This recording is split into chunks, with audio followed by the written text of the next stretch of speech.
Hello વિદ્યાર્થી મિત્રો, આપ સૌનું આપણી આ યુટ્યુબ ચેનલ પર હાર્દિક સ્વાગત છે। આજે હું લઈને આવી છું ધોરણ 8 વિષય વિજ્ઞાન પાઠ 12 કેટલીક કુદરતી ઘટનાઓમાં સ્વાધ્યાયનું સંપૂર્ણ સોલ્યુશન। તો ચાલો આપણે આગળ વધીએ, પરંતુ તે પહેલાં જો તમે આપણી આ યુટ્યુબ ચેનલને લાઈક, શેર અને સબસ્ક્રાઈબ ના કરી હોય તો જરૂરથી કરજો।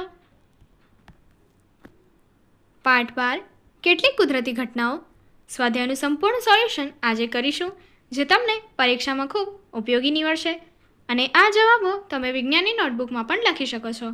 તો ચાલો આપણે આગળ વધીએ। પ્રશ્ન 1, નીચેનામાંથી કયું સરળતાથી ઘર્ષણ દ્વારા વીજભારિત થતું નથી? જવાબ છે બી, તાંબાનો સળિયો। પ્રશ્ન 2, જ્યારે કાચના સળિયાને રેશમના ટુકડા સાથે ઘસવામાં આવે છે ત્યારે સળિયો, જવાબ છે બી, ધનભારિત થાય છે અને જ્યારે કાપડ ઋણભારિત થાય છે। પ્રશ્ન 3, ખરા વિધાન સામે ટી અને ખોટા વિધાન સામે એફ લખો।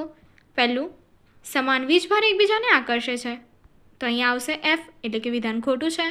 બીજું, કાચનો વીજભારિત સળિયો પ્લાસ્ટિકની વીજભારિત સ્ટ્રોને આકર્ષે છે, તો અહીં આપ્યું છે ટી એટલે કે વિધાન સાચું છે। ત્રીજું, વીજળીનું વાહક ઇમારતોને વીજળીથી બચાવી શકતું નથી, તો વિધાન ખોટું છે એટલે એફ। ચોથું, ભૂકંપનું પૂર્વાનુમાન કરી શકાય છે, તો કે વિધાન ખોટું છે એટલે કે એફ। પ્રશ્ન 4, શિયાળામાં સ્વેટર કાઢતી વખતે તડતડ અવાજ થાય છે, સમજાવો। જવાબ, સ્વેટરને કાઢતી વખતે સ્વેટર અને શરીર વચ્ચે વીજભાર થવાથી મુક્ત થતી ઉર્જાને કારણે તડતડ અવાજ ઉત્પન્ન થાય છે। શિયાળામાં પહેરેલ ઊનનું સ્વેટર સાથે ઘર્ષણ થવાને કારણે વીજભાર પેદા કરે છે। આ કારણને લીધે શિયાળામાં સ્વેટર કાઢતી વખતે તડતડ અવાજ આવે છે। પ્રશ્ન 5, સમજાવો કે શા માટે વીજભારિત પદાર્થોને આપણા હાથ વડે અડવાથી તેનો વીજભાર દૂર થાય છે? જવાબ, જ્યારે વીજભારિત પદાર્થની આપણા હાથ વડે અડકવામાં આવે છે ત્યારે વીજભારિત પદાર્થોનો વીજભાર આપણા શરીરમાંથી જમીનમાં ચાલ્યો જાય છે।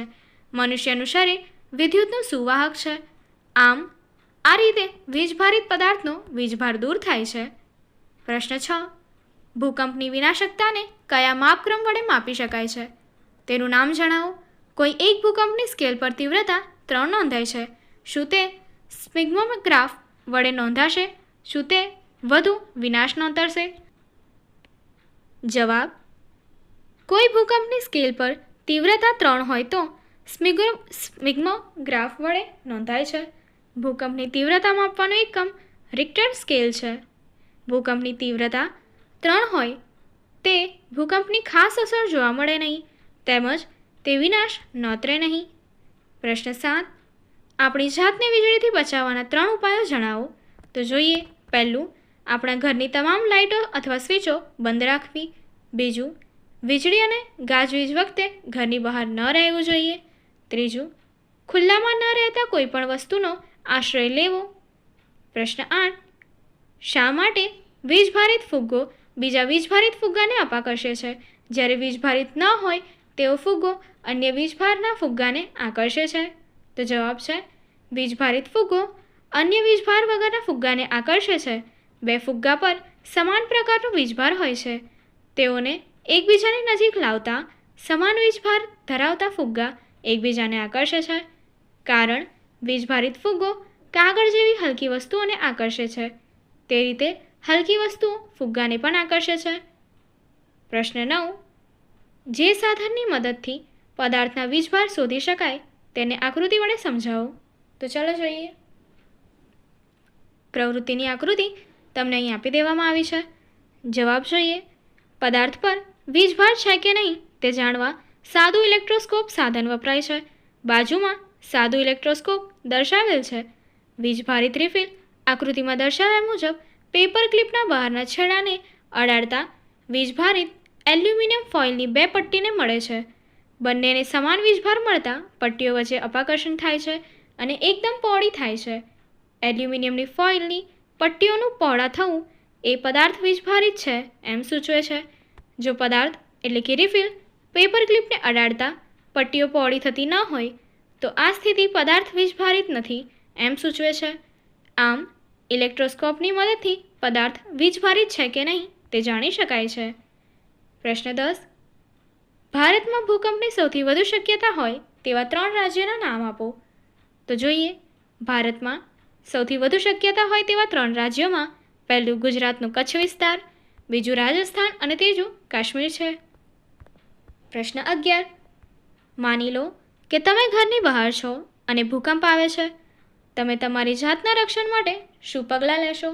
તો જોઈએ, જ્યારે આપણે બહાર હોઈએ ત્યારે ભૂકંપ આવે તો આપણે નીચે મુજબની સાવચેતી રાખી શકાય. પહેલું, કોઈપણ ઇમારતો, સ્ટ્રીટ લાઇટ, હેવી લાઇનથી દૂર રહેવું જોઈએ. બીજું, આપણે દોડીને ખુલ્લામાં જતું રહેવું જોઈએ. ત્રીજું, ભૂકંપ આવે તો ખોટી દિશામાં દોડાદોડ ન કરવું જોઈએ. અને ચોથું, ગાડી અથવા વાહનમાં હોય તો વાહન ધીમું અથવા ઊભું રાખી દેવું જોઈએ. પ્રશ્ન 12. હવામાન ખાતાની આગાહી મુજબ કોઈ ચોક્કસ દિવસે ગાજવીજ સાથે તોફાન આવવાનું અનુમાન છે. માની લો કે તમારે તે દિવસ બહાર જવાનું છે. તમે છત્રી લઈ જશો? સમજાવો.